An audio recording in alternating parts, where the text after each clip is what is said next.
Burglar snatches $60,000 in Jamaican currency from a home in the Villages. Villager working as bookkeeper arrested in $27,318 embezzlement scheme. Troubled rental property in the Villages declared unsafe to occupy. County officials offer little sympathy for complaints about traffic near Sawgrass Grove. Woman reports unwanted touching by man at restaurant in the Villages. Estranged lady friend escapes attack at rental home in the Villages. Village of Santiago woman sentenced after threatening fellow resident's dog. Couple from the Villages killed when their plane crashes in Georgia. Two villagers on difficult paths after worlds collide in hit-and-run crash. A 95-year-old villager charged with seriously injuring a woman in a golf cart. This and more coming up.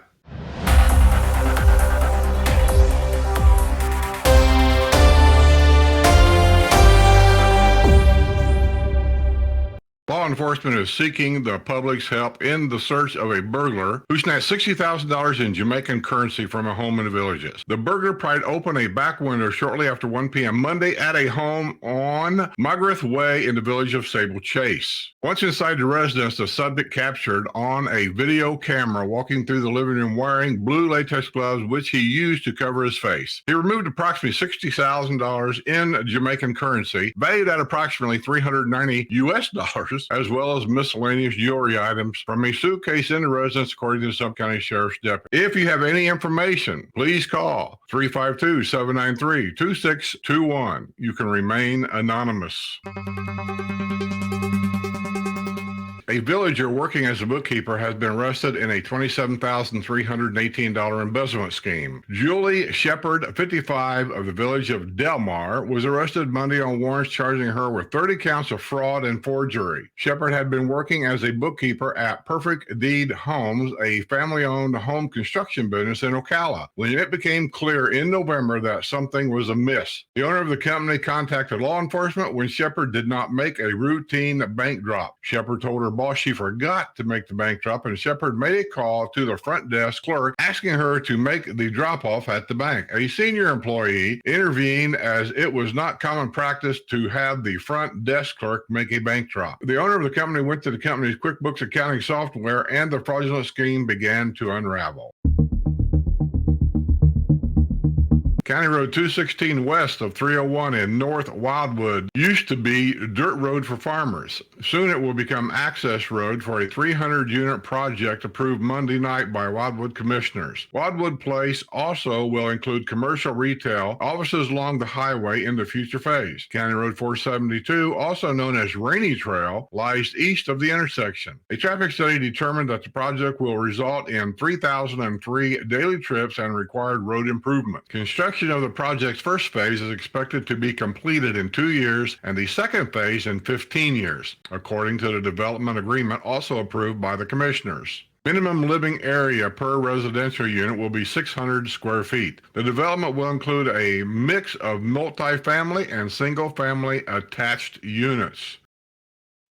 More building.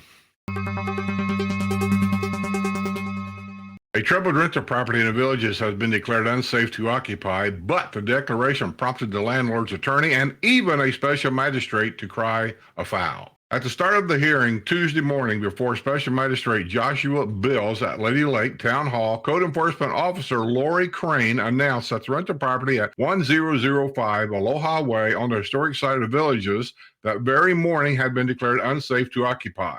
Crane recommended that $6,600 fines be imposed on the property's owner, Daniel O'Neill, for its history of problems. Crane detailed O'Neill's failure to obtain a permit and a licensed contractor to address a problem with the floor of the old manufactured home. However, O'Neill's attorney, Robert Bond, immediately raised objections over the 11th hour announcement that the rental property had been declared unsafe to occupy. He said it's odd that the renters are being allowed to stay in the home through mid-June, even though the property has been declared unsafe. Crane said she wanted to give the tenants time to find other living accommodations.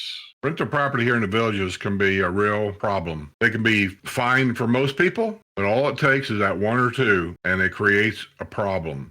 Landlord, renters, both. Big problem is when big corporations buy homes here as investments. They don't care who they rent to. They'll rent to anybody. They don't care who your neighbor is. All they care about is the income rolling in every month. And if you're unlucky enough to have one of them homes next door to you, all I can say is I'm sorry. An Iowa retiree has been jailed without bond after skipping a court date in a golf cart drunk driving case. Golf carts have the same rules as cars in every situation. Alan Burdett Russell, 63, of Lady Lake, was booked without bond Sunday at the Lake County Jail on a warrant charging him with failure to appear. He had been free on a $1,000 bond, and that money has been forfeited due to Russell skipping the court date earlier this month. Russell had originally been arrested August the 3rd after a beige Yamaha golf cart was spotted heading north parallel to U.S. Highway 27 and 441, according to the arrest report. A traffic stop was initiated at Discount Tobacco. The overwhelming aroma of alcohol was emitting from Russell's person. Russell was arrested on charges of driving under the influence and driving while license suspended. Same rules as cars. He also received a verbal warning for driving an unregistered vehicle. 8 veterans were honored with Quilts of Valor on Tuesday at the Eisenhower Recreation Center. Quilts of Valor are made to thank veterans for their service and act as a reminder of each individual's journey as members of the United States military. The quilts are made by hand and presented in front of friends and family to honor their sacrifice. Led by villager Sheila Robin, the Khaki Quilters, a chapter of the Quilting Guild of the Villages, Peace Bind and Long Arm every quilt. A couple of the quilts for this presentation were provided by the Sewing Studio Patriotic Group. Thank you, quilters, for coming and setting this whole thing up. It's appreciated. We have a very large military presence here, and Eisenhower Rec Center is built in respect to them. And all of the items that you'll see inside the rec center were donated by military veterans that either lived here or once lived here. Ferguson Road didn't exist a couple years ago, but now the traffic volume and difficulty crossing it near Sawgrass Grove have become a problem for residents. About 50 residents of nearby neighborhoods turned out Tuesday night to ask Sumter County Commissioners to help them find a solution. The problem occurs when multimodal paths on the north side of Megas Road ends east of Sawgrass Grove. Carts and bicycles must cross the road to continue eastbound on the golf cart lane. Gates for the village of Citrus Groves are about 200 feet west of the crossing. East of the crossing, the pass is restricted to pedestrians. County staff told her she should use the crosswalk that is 600 feet away. People here don't want to walk. If they can't park their car in front of the door, they'll make a space. Rebecca Weingen of the village of Cason Hammock said a traffic light could be a solution like the one installed at the golf cart path on Colony Boulevard. Can we put up speed bumps? Oh my God, stop it. Something has to slow these guys down. Well, that's the police job.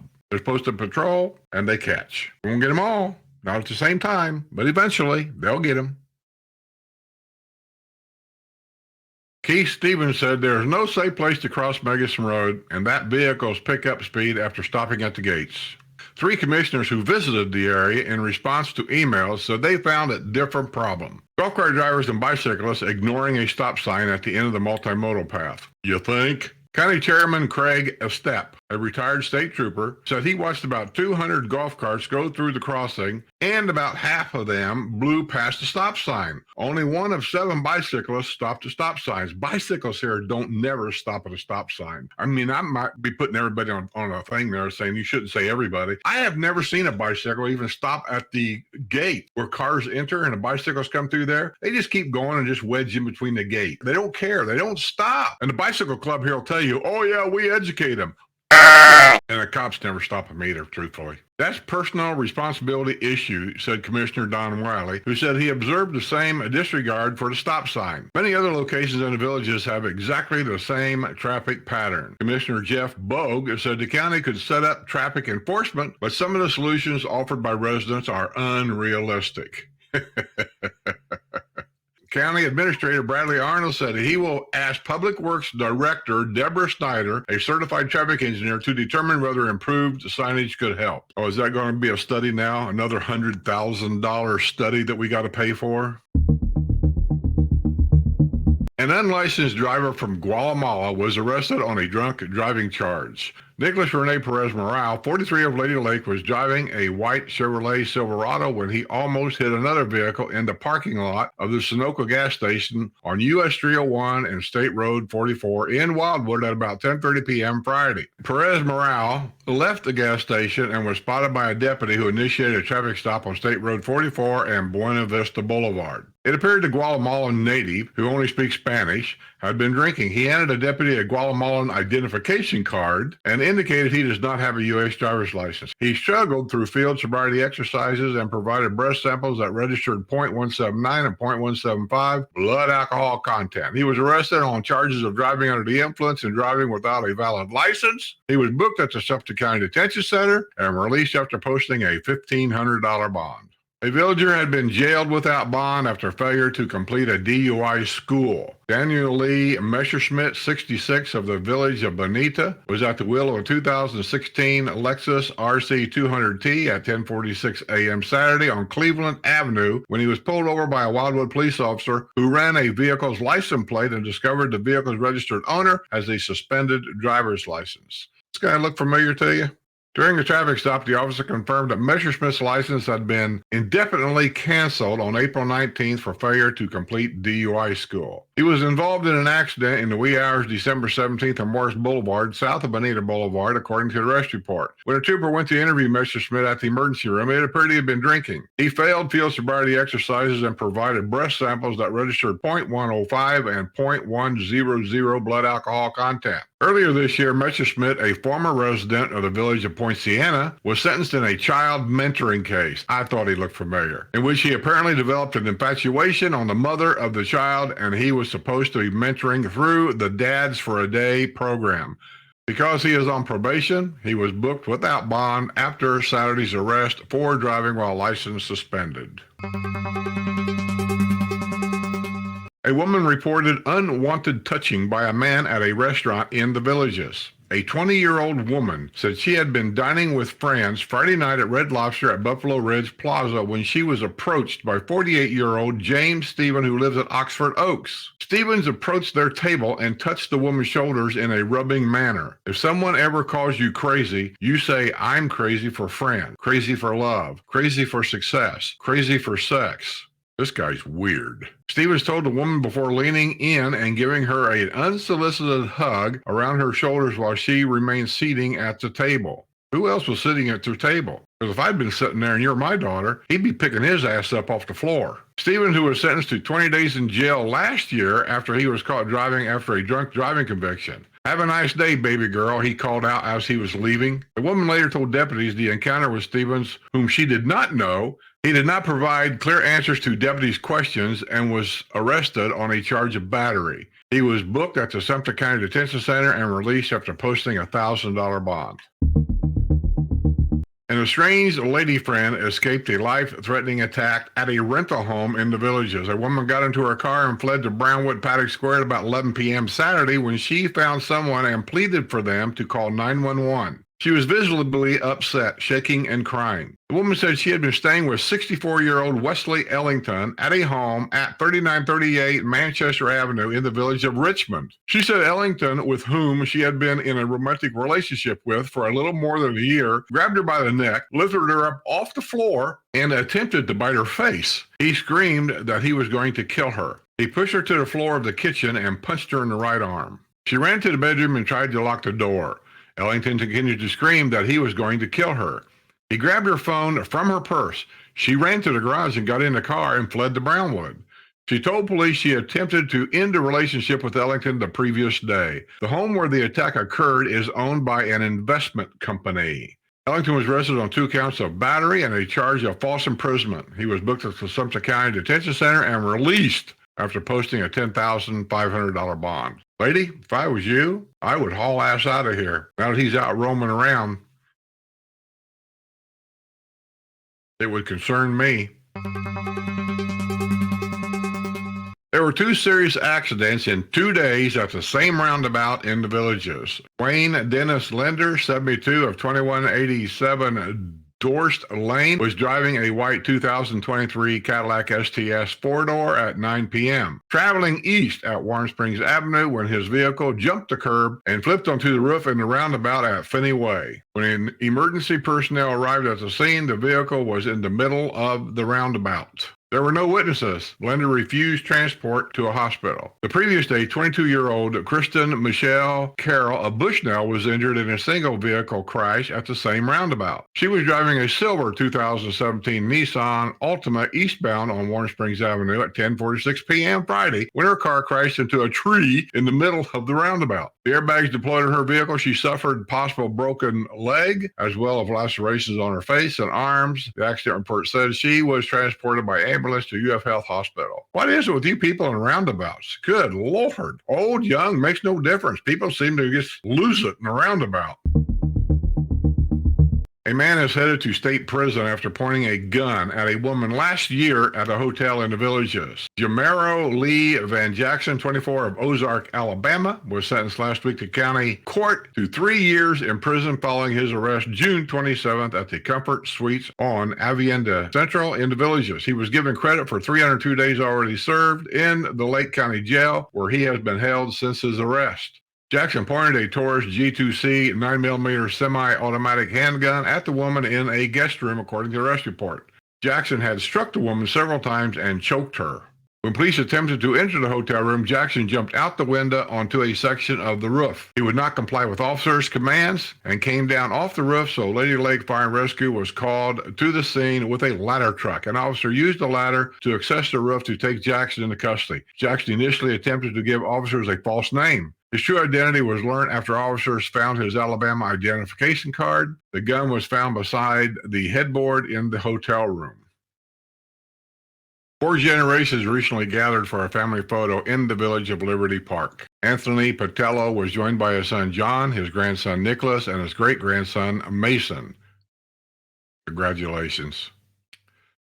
A 72-year-old villager has forfeited her bond after skipping a court date in a case in which she was arrested at a car at a dealership. Linda Lincoln, who lives on the historic side of Villages, had been due in Lake County Court last week, but failed to show up, prompting a judge to issue a warrant for her arrest. She was not in custody as of Sunday evening. Lincoln had been arrested October 25th on a trespassing charge at Bill Bryan Chrysler Dodge Jeep Ram on U.S. Highway 27 and 441 at Fruitland Park. She was asked to leave the dealership, but she refused. I've read that report before. I'm not reading the whole thing.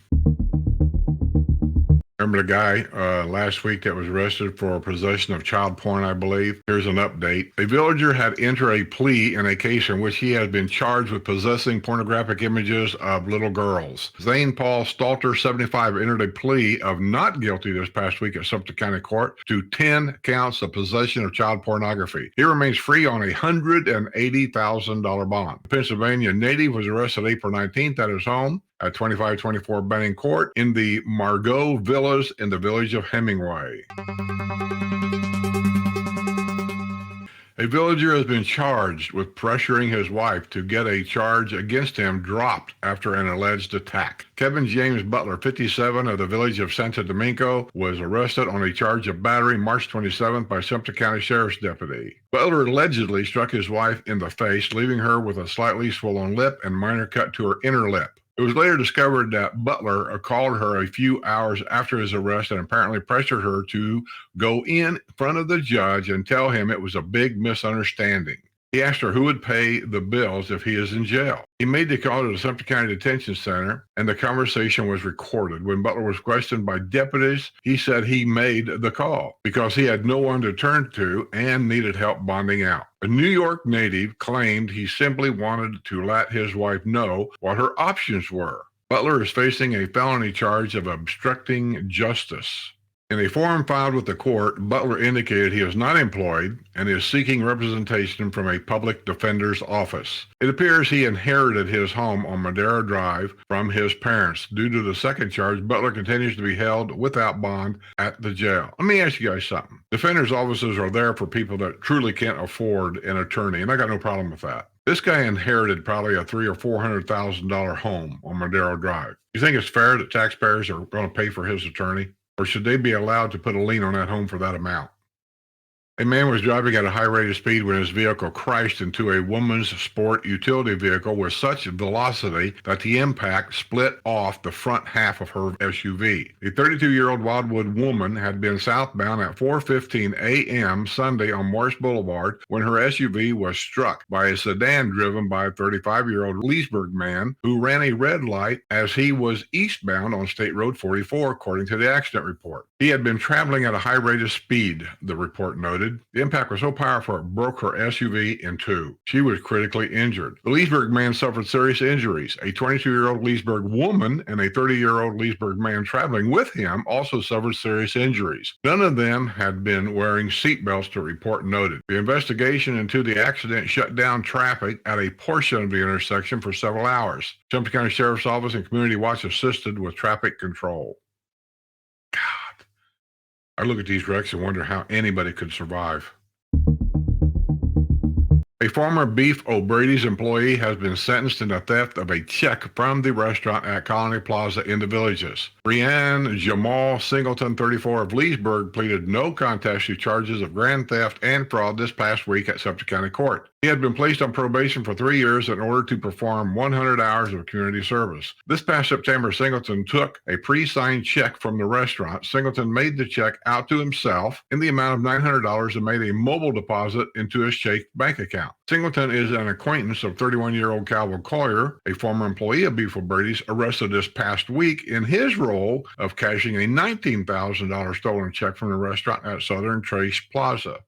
Here's a story of an old case that happened, I don't even remember, a year ago, maybe 2 years ago. Here's an update. A Village of Santiago woman has been sentenced after threatening a fellow resident's dog. Melissa Crosby, 51, who lives at 1217 Ballesteros Drive in the Village of Santo Domingo, pleaded no contest this past week to a charge of trespassing in Sumter County Court. She was sentenced to 1 day already served in the Sumter County Detention Center. The woman who owns the dog on September 4, 2021, found a handwritten note on her kitchen counter at her home in Barbosa Court in the Village of Santo Domingo. The note read as follows.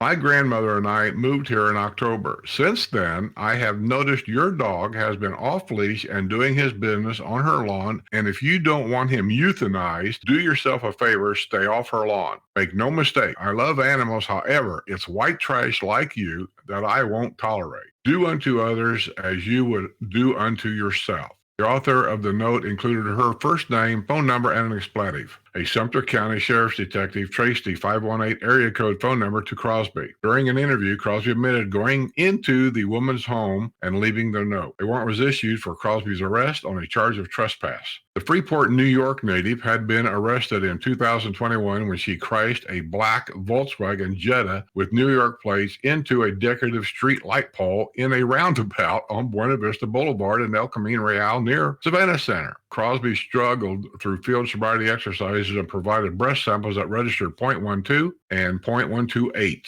She was arrested on a charge of driving under the influence. She lost her driver's license for 6 months, was placed on probation for 1 year, and was ordered to perform 50 hours of community service. She later won early termination of her probation. Well, here's our buddy Messerschmitt again. A villager facing a pending drunk driving charge after crashing his SUV in December landed back behind bars Saturday after he was caught back behind the wheel. Daniel Lee Messerschmitt, 66, of the Village of Bonita, was booked Saturday at Sumter County Detention Center. He was being held without bond as his arrest was considered a violation of his probation. It's the latest trip to jail for the oral surgeon who studied at the University of Illinois Chicago College of Dentistry. I don't understand any of these people. A habitual traffic offender was arrested after running a stop sign in the Village of St. Catherine. Francisco Heriberto Ramos, 52, of Coleman, was driving a tan Mercury Grand Marquis at about 1:30 p.m. Thursday and ran a stop sign while turning onto Megason Road when a Sumter County Sheriff's deputy noticed he wasn't wearing a seatbelt. During a traffic stop at Rodell Way and Coker Court, Ramos admitted his license had been suspended due to a previous drunk driving conviction, according to an arrest report. The native of Mexico was arrested on a felony charge of driving while a habitual offender. He was issued a written warning for running a stop sign and for the seatbelt violation. Romes was taken into custody and booked at the Sumter County Detention Center. He was released after posting a $10,000 bond.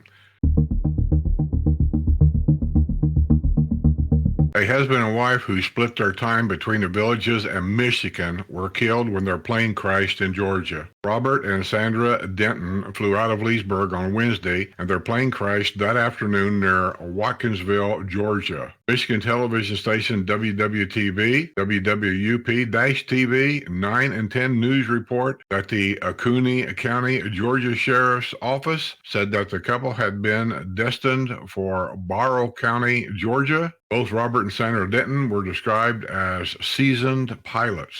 An investigation into the crash is ongoing. Oconee County Sheriff's deputies have turned the investigation over to the Federal Aviation Administration and the National Traffic Safety Board. The couple owned a home since 2012 in the village of Tamron Grove. Robert Denton was 76 years old and studied at Wayne State University. Sandra Denton was 75. Their primary home was in Wilsburg, Michigan. They also lived in Clare, Michigan. In a statement issued to the television station, the family said, "While taken from us far too soon, we find comfort knowing they were together and doing what they loved, flying." Robert and Sandra lived life to the fullest and were two of the most thoughtful and loving people you could know. Sad.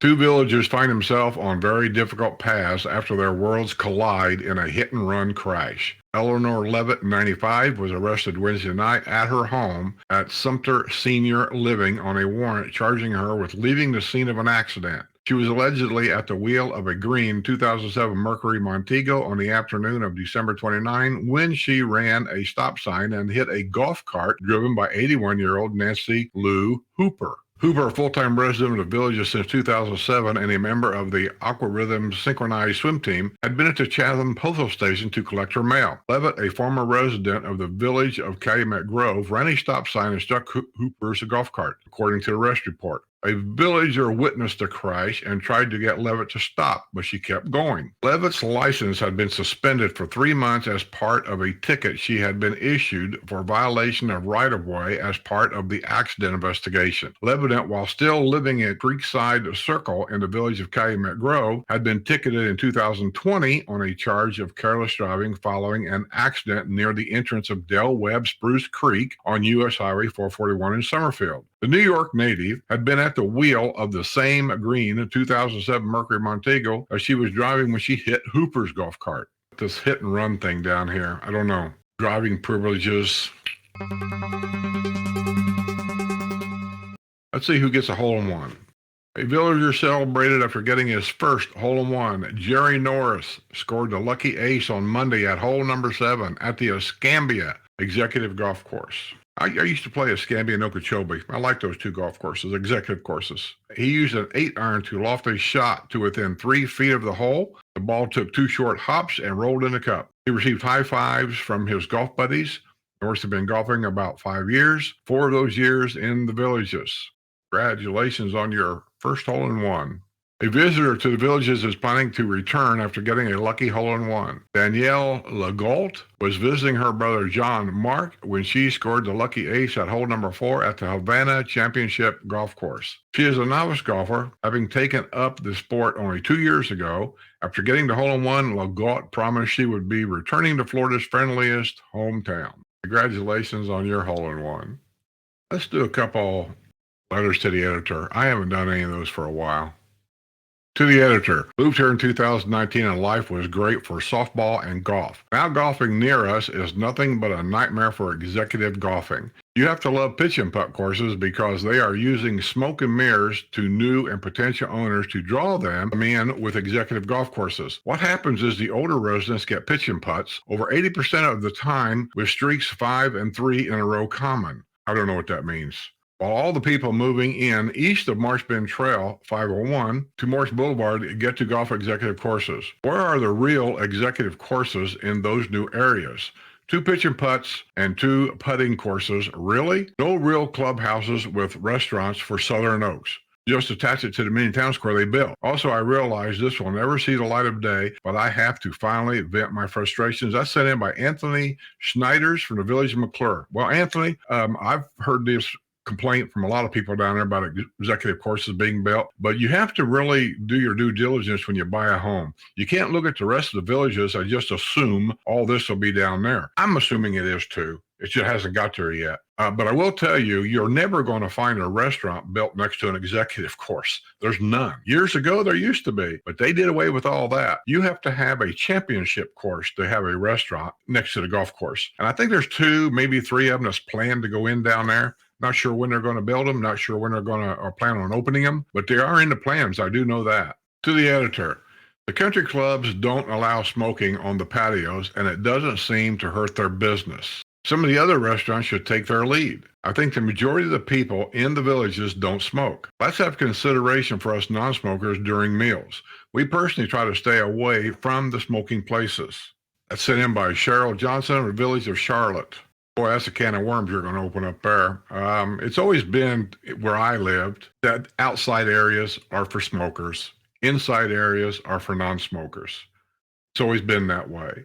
Here, I do know that outside areas, I have seen them where people will light up and people are eating, and I've seen the smoke drift, from one table to the other. I used to smoke. Sue used to smoke. I wouldn't do that. I just think it's rude, but that's just me. But you have to just remember, there are just some people don't care. I'll tell you an outside area that I quit going to a long time ago because of this. Cody's in Brownwood. The outside area there, 99% of people go in there to eat. They don't smoke. But I used to go there for beer day every week. And every week, the same 4 people would come in and sit at a table across from us.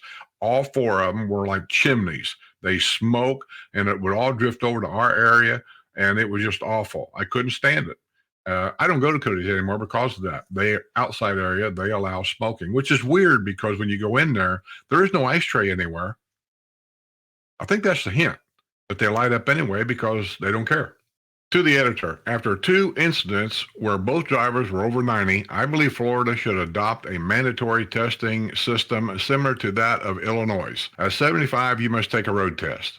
At 80, you must take a road test every 2 years. And at 87, you must take a road test every year. In my honest opinion, this is way overdue in Florida.